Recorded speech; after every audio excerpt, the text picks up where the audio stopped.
Selamat pagi sobat, rekan-rekan dimanapun berada, mudah-mudahan sehat-sehat semua ya sobat, seger waras untuk kita semua ya sobat. Baik, langsung saja sobat, kita lanjut untuk part yang kedua ya sobat ya, untuk upgrade dari hard disk internal yang manual ya, masih yang model lama di laptop. Kebetulan ada laptopnya dari Lenovo ThinkPad sama yang dari HP EliteBook ya sobat ya, itu kebetulan kami adanya ini. Kemudian di upgrade menjadi harddisknya yang SSD ya sobat ya, solid state drive gitu ya sobat ya, yang kekinian lah sobat. Harapan kita ini sobat, laptopnya walaupun laptop sudah cukup usia gitu ya, sudah cukup lama, tapi dengan di upgrade-nya SSD-nya di upgrade-nya harddisknya menjadi SSD gitu ya, harddisk yang model dengan chipset gitu ya, itu harapannya lebih cepat ya sobat untuk hidup awalnya, untuk booting, loadingnya ke BIOS maupun ke Windows-nya itu lebih cepat ya sobat ya. Kemudian ketika sudah selesai kita shutdown juga harapannya loading untuk shutdown-nya juga cepat sobat. Biasanya sih lebih cepat ya sobat ya, karena secara deskripsi juga untuk SSD akan lebih 10 kali lipat lebih cepat kecepatannya daripada yang harddisk masih menggunakan mekanisme cakram gitu ya sobat. Jadi di dalamnya kan ada piringan cakram, kemudian ada jarum optiknya gitu ya sobat, untuk membaca filenya yang di dalam cakram di dalam gitu ya sobat ya. Jadi butuh waktu sobat, karena kan beliau mekanik untuk muter terus nyari filenya untuk membaca filenya gitu sobat. Itu bahasa sederhananya seperti itu ya sobat ya. Sedangkan yang SSD solid state drive di dalamnya sudah tidak menggunakan mekanisme cakram berputar gitu lagi ya sobat ya, sudah tidak ada mekaniknya. Beliau menggunakan, sudah tidak ada mekanik untuk berputarnya gitu ya sobat, tapi kalau untuk mekanik di dalamnya sudah menggunakan yang chipset gitu ya sobat. Jadi modelnya sudah chipset lebih cepat biasanya sobat. Oke, ini kami berhasil ya sobat ya untuk menggunakan SSD kemudian diinstal ulang ya sobat ya. Biasanya sih kami install ulang sobat. Ada juga yang biasanya menggunakan harddisk yang lama dimasukkan ke eksternal, terus kemudian tetap menggunakan, selalu bawa eksternal ini casingnya, terus harddisk yang di dalamnya yang lama dimasuk SSD-nya di situ, OS-nya masih di harddisk yang lama, mungkin bisa gitu ya sobat. Cuman mungkin agak cukup kerepotan juga ya sobat, harus membawa eksternal terus. Sedangkan ada baiknya sih seyogianya langsung diinstal ulang saja ya sobat. Jadi di dalam SSD-nya langsung program Windows-nya sudah masuk ke SSD-nya, dipindah gitu ya sobat ya. Jadi software-nya dipindah ya, bahasa sederhananya gitu sobat. Oke, ini posisi ini sobat sudah kami buka ya posisinya ya. Nah ini pemasangannya ini ya sobat ya, hati-hati terukur ya sobat untuk membuka, menarik maupun memasangnya gitu ya sobat, karena di dalamnya kan ada konektornya ya sobat ya. Konektornya mirip seperti ini ya sobat ya. Nah mirip seperti di dalam ini ya sobat ya, konektornya kan panjang atau mungkin mirip, nah konektornya kan seperti ini ya sobat, di dalam juga ada ya. Nah ini takutnya kalau terlalu keras, kalau tenaganya besar gitu ya, takutnya putus atau patah gitu ya sobat, pin-pinnya maupun dari rumah konektornya. Di dalamnya juga di laptop juga ada ya sobat ya, untuk konektornya joinnya gitu ya. Nah, itu jadi ini nggak usah buru-buru ya sobat ya, telaten sabar untuk buka tutupnya, benar-benar tenaganya terukur, menengah kecil lah sobat, jangan terlalu besar. Ini udah terpasang sobat. Kalau semuanya bracketnya bisa dipasang gitu ya sobat, ada bracketnya ya monggo, tapi kalau semuanya sudah mepet banget ya, yang penting dipasang terus dipastikan untuk tidak goyang, tidak mudah copot itu ya sobat ya. Dikasih ya, contohnya ini sobat, ini masih kami menggunakan pengganjal dengan tisu gitu ya sobat ya. Yang penting bisa operasional ya sobat ya, tetap bisa optimal untuk kinerjanya, tidak terpengaruh gitu ya sobat. Yang penting tidak mudah copot ataupun bergeser gitu ya sobat. Itu ini sudah kencang sobat, presisinya udah pas. Kemudian untuk yang ini sobat, untuk yang ini yang EliteBook juga, yang dari HP EliteBook juga sama sobat. Nah ini kebetulan bracketnya masih bisa kepasang, cuman mepet banget sobat, terlalu press gitu ya. Jadi ya hati-hati ya sobat ya, telaten sabar untuk pasang maupun bukanya. Kalau semuanya memang nggak bisa kepasang bracket besinya ini sobat, cangkangnya gitu ya, apa yang penutupnya, covernya atau casingnya gitu ya, bahasa lainnya sobat, bahasa sederhananya sobat ya, bracket, casing atau penutupnya ini covernya ya dipasang hanya SSD-nya, tapi dikasih ganjel dan diperhatikan untuk tidak mudah copot, tidak mudah geser, bergerak gitu ya sobat. Nah itu sobat. Terus kemudian ini sobat, ini konektor ini sobat, konektornya konektor, nah ini sobat, konektor ini hati-hati ya sobat ya, karena pinnya kecil-kecil. Terus rumahnya konektor ini kan dari plastik juga ya sobat ya, takutnya kalau kedengkek atau terlalu keras tenaganya takutnya pecah sobat. Amit-amit nggak minta ya sobat ya, takutnya pecah, pinnya copot malah jadi nggak bisa connect ya sobat ya, amit-amit sobat, nggak minta ya. Jadi itu sobat, jadi posisinya masangnya telaten sabar gitu sobat, tenaganya menengah kecil aja, jangan terlalu besar. Terus dipastikan untuk konektornya pas gitu ya sobat, masangnya juga pelan-pelan truk, nah gitu sobat. Itu sobat udah terpasang. Cuman ini yang HP Elitebook ini kemungkinan masih kendala ya sobat, kendala di chipsetnya sobat. Jadi chipsetnya yang VGA kemungkinan beliau sudah kena usia gitu ya. Kadang-kadang booting masuk ke software masuk ke Windows, loading BIOSnya juga baca, kadang-kadang enggak sobat. Itu biasanya gitu sobat. Jadi ya mungkin karena usia sobat ya, pemakaian. Nah ini kita coba saja sobat. Kalau semuanya mudah-mudahan bisa ya bersyukur sobat. Ini kadang-kadang bisa, kadang-kadang enggak.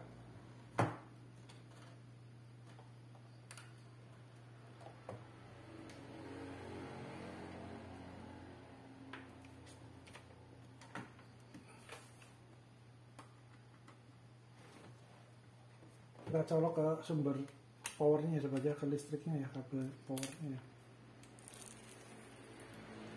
Nah kita coba sobat untuk bootingnya lebih cepat masuk ke Windows BIOS maupun Windowsnya ya sobat ya.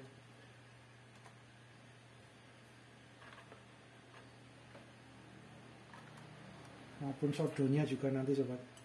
Nah ini tutup covernya jangan lupa sobat, disimpan dulu ini karena untuk dilihat ya.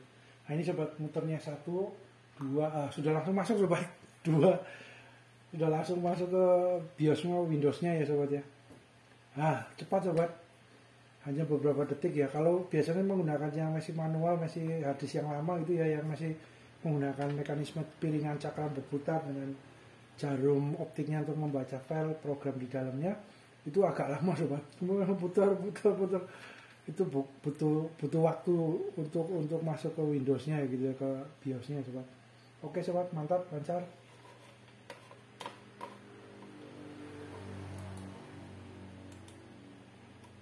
Kita coba ini sobat, langsung shutdown ya. Kita coba shutdownnya cepat cepat atau enggak ya sobat ya. Nah, kita coba.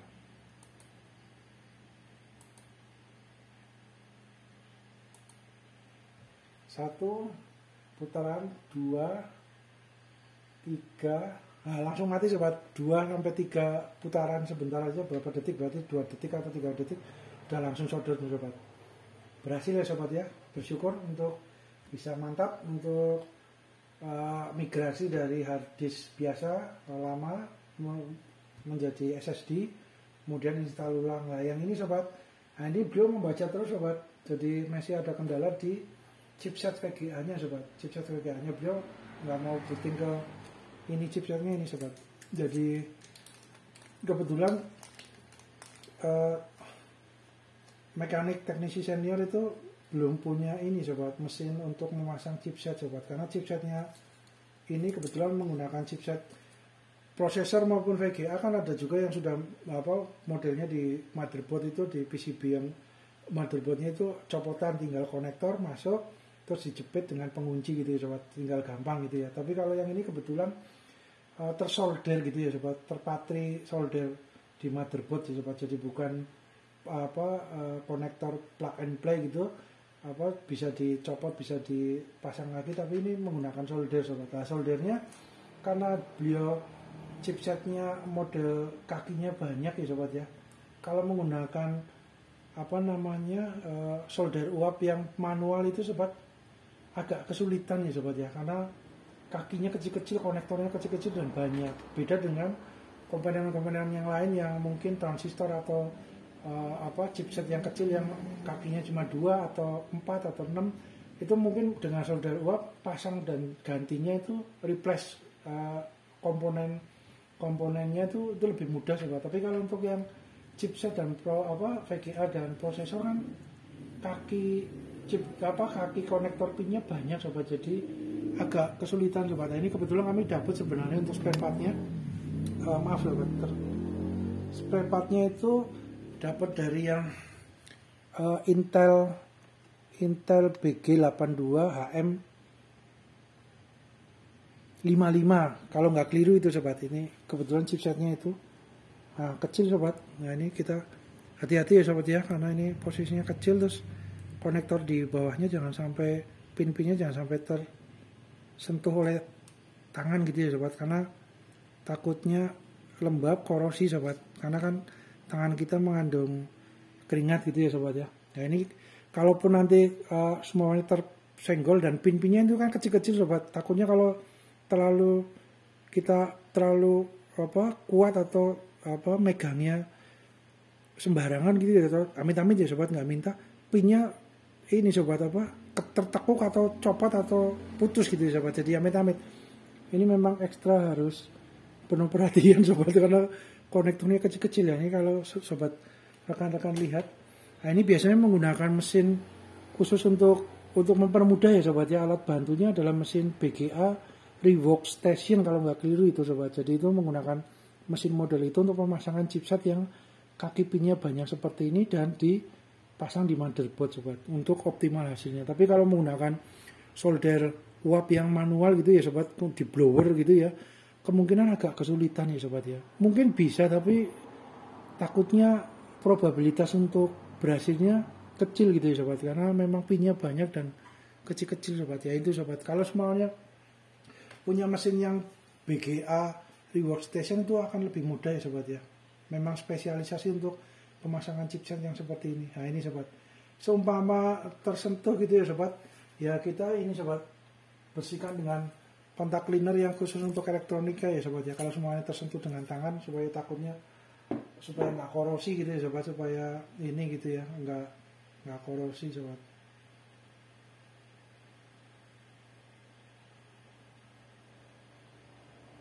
Oke, kita masukkan sobat ya. Ini kita sabar telaten sobat, nanti cari senior mekanik yang teknisi yang workstationnya tempat kerjanya sudah peralatannya cukup komplit, sudah ada mesin untuk pasang chipsetnya ya sobat ya, mesin BGA Reworkstation kalau nggak keliru itu sobat. Nah ini sobat, ini disimpan dulu. Nah ini sobat, jadi beliau hanya hidup tapi nggak masuk ke BIOS, ke Windowsnya ya, nggak masuk ke softwarenya. Jadi kemungkinan sih diindikasi dari rekan-rekan senior teknisi mekanik itu dari VGA-nya sobat. Kemungkinan besar ininya komponen chipset yang ada kendala, ada errornya, rusaknya di ini VGA-nya ini, chipset VGA itu sobat. Jadi nggak hidup sobat, kadang-kadang hidup, kadang-kadang nggak nyantol, atau mungkin konektor di bawahnya mungkin ada yang 1, 2 atau beberapa yang nggak connect sobat ya. Dapat juga seperti itu, mungkin probabilitasnya ada beberapa kemungkinan gitu ya sobat ya, kendalanya di errornya di sebelah beberapa komponen atau yang lain. Tapi kalau dilihat kemarin dari rekan senior sih, kemungkinan besar probabilitasnya di VGA chipsetnya ini sobat. Nah kami sudah sediakan, nanti tinggal telaten sabar cari yang punya mesin BGA Reworkstation-nya itu untuk pasang sobat. Kemudian ini ya sobat ya, harddisk yang sudah dari laptop ini sudah diganti dengan SSD. Ini ya sobat ya, dapat dioptimalkan, dimanfaatkan lagi untuk menjadi harddisk eksternal sobat. Tinggal dibelikan casingnya ke harddisknya dengan ukuran yang konektornya sama gitu ya sobat. Konektornya yang model SATA ya, SATA 3 kalau nggak keliru ya. Ini konektornya SATA 3. Nah, konektornya, ini loh sobat, konektornya yang model seperti ini gitu ya sobat ya. Nah, konektornya seperti ini, SATA 3 ya kalau nggak keliru ya sobat ya. Nah itu biasanya bisa langsung menggunakan yang ini, atau menggunakan yang ini sobat, untuk menggunakan yang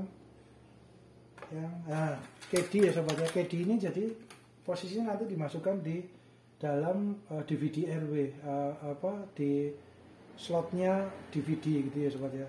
Nah, DVD itu biasanya kami tetap gunakan ya sobat, untuk ketika backup filenya masuk ke CD DVD RW ya sobat ya, walaupun teknologi lama tapi cukup mumpuni sobat untuk backup file-file gitu ya sobat ya, agar cukup kuat, cukup tersimpan untuk bertahun-tahun gitu sobat ya. Yang penting CD-nya, DVD RW-nya ditaruh di tempat yang tidak lembab ya sobat ya. Takutnya posisi lembab nanti ada berjamur biasanya ya sobat ya di dalam piringan DVD RW-nya itu, DVD-nya gitu ya. Jadi di tempat yang kering, terus di tempat posisi rumah DVD RW-nya ya, piringannya itu biasanya aman untuk puluhan tahun, aman lah sobat kalau posisinya kering, nggak lembab gitu sobat ya, biasanya itu. Nah ini kita coba untuk setelah diganti SSD sobat, kita coba untuk konekkan ke hard disk eksternal ini yang kita jadikan hard disk eksternal, maupun kita konekkan juga ke 3 tera itu sobat ya, hard disk eksternal juga sobat. Apakah cepat untuk membacanya gitu ya sobat ya, harapannya akan cepat sobat. Kita coba ya sobat ya. Yang penting kan internal dari laptopnya udah, hard disknya udah SSD, yang eksternalnya masih menggunakan yang hard disk lama, yang menggunakan piringan cakram, mekanisme di dalamnya. Biasanya tetap bacanya cepat sobat, karena sistem OS-nya atau software-nya dan sistem internal di dalam laptopnya sudah menggunakan SSD. Jadi ini kan hanya supporting gitu ya sobat ya, support untuk tambahan penyimpanan gitu ya hard disknya ya eksternal. Biasanya cepat sobat.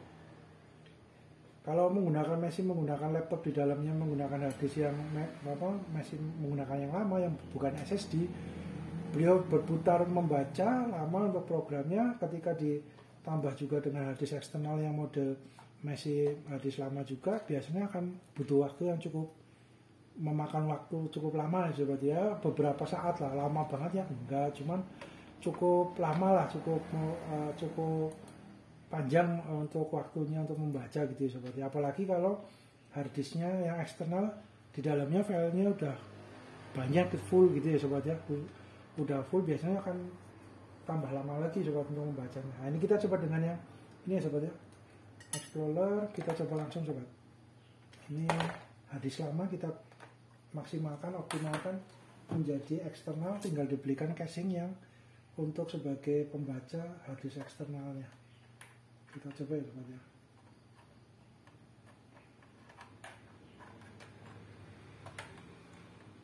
Oke, nyala sobat, mantap. Ini langsung hidup sobat, langsung hanya beberapa detik saja, beberapa saat udah langsung masuk sobat ke hard disknya. Terus kemudian yang ini sobat, kita hard disk yang eksternal 3 tera ini sobat, 3000 giga ya, cukup besar. Filenya di dalam juga udah cukup lumayan, ada cukup lumayan banyak. Jadi kita lihat apakah membacanya cepat juga sobat. Oke. Wow, cepat juga sobat, beberapa saat, beberapa detik udah langsung connect juga ke hard disk yang eksternal yang 3 tera. Mantap sobat. Jadi ini udah masuk ke hard disknya. Oke, masih kosong ya sobatnya kalau yang ini, karena setelah dicopot kemudian SSD-nya diinstal ulang untuk Windows-nya, untuk software-nya. Kemudian yang hard disk eksternalnya diformat juga, dibersihkan, di cleaning ya, dibersihkan, terus kemudian diformat ulang juga agar harapannya optimal. Nah, ini sobat, oke mantap, 465 giga, setengah tera ya sobat ya, 520 ya. Posisi masih kosong, udah terdetek juga, mantap. Untuk yang itu yang 3 tera itu juga udah masuk juga sobat. Nah kemudian kita ini ya sobat ya, kita disconnect ya sobat ya. Nah, ketika disconnect untuk hard disk eksternal maupun USB maupun flash disk maupun hard disk eksternal yang lain gitu ya sobat, ada baiknya wajib ya sobat untuk disconnect dulu secara software ya sobat ya, jangan langsung main copot ya sobat, karena beliau kan masih posisi nyambung ke dalam file, nyambung ke program Windows di dalam laptopnya. Ketika kita langsung cabut takutnya membuat bad sector gitu sobat, jadi takutnya ada bad sector rusak di dalam error di dalam hard disk eksternalnya itu sobat. Jadi kalau di disconnect secara softwarenya sudah di disconnect, kemudian baru secara hardware-nya dicopot untuk konektor jacknya gitu ya sobat. Nah itu sobat, ada baiknya ini ya sobat, dibiasakan ya sobat ya untuk disconnect dulu lalu dari softwarenya dulu, eject ya sobat ya.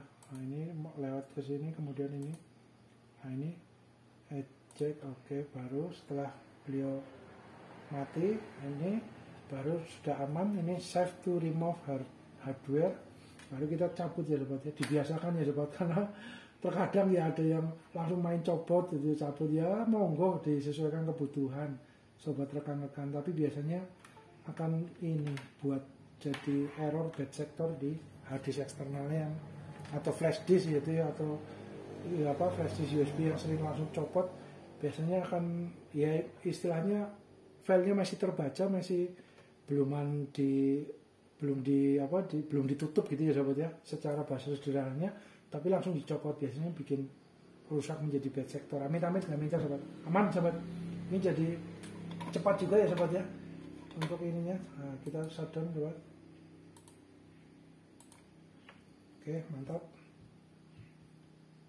Nah, hanya 1 detik 2 detik udah langsung shutdown, mati sobat, sudah langsung OS-nya, softwarenya langsung ini, laptopnya sudah langsung shutdown. Oke, mantap sobat.